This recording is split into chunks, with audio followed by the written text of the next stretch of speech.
De la même manière, sur la question de l'islam, on a très souvent parlé des lectures. Moi, je pense au contraire qu'il faut s'intéresser aux lecteurs.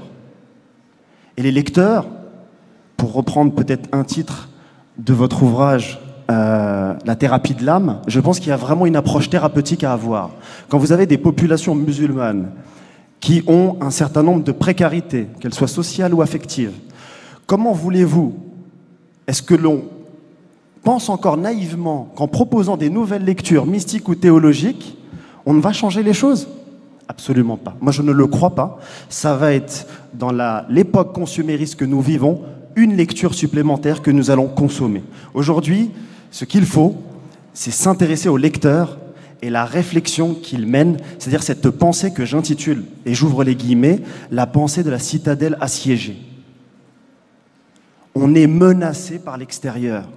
Et vous avez bon nombre de nos concitoyens de confession musulmane qui pensent à travers ce prisme, à travers ce paradigme de la citadelle assiégée. Et donc, j'en reviens aux trois crises que je parlais, la crise humaine. Si vous êtes face à des envahisseurs qui viennent avec leur ego, eh bien évidemment, toute la pensée qui va se faire à l'intérieur des communautés musulmanes, ce sera des pensées qui vont flatter un ego, des égos communautaires. Et donc vous allez avoir des égos qui vont s'affronter. Ça, c'est la première des choses. La deuxième des choses, c'est cette crise de la pensée. Pourquoi penser quand on est en guerre? Pourquoi penser quand je suis dans ma citadelle assiégée que je me sens menacé? Et si des intellectuels qui sont présents devant moi osent penser, mais pour quelle raison? Vous n'êtes pas solidaire. Donc votre pensée, je l'exclus, je la mets de côté.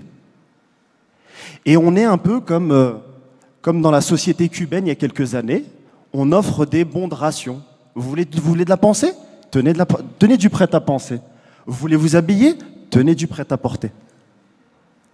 Et nous sommes véritablement dans une véritable crise de la pensée. Et enfin, cette crise spirituelle. Pourquoi je vais croire avec les autres quand les croyances des autres me menacent? Qu'est-ce que l'on partage ensemble?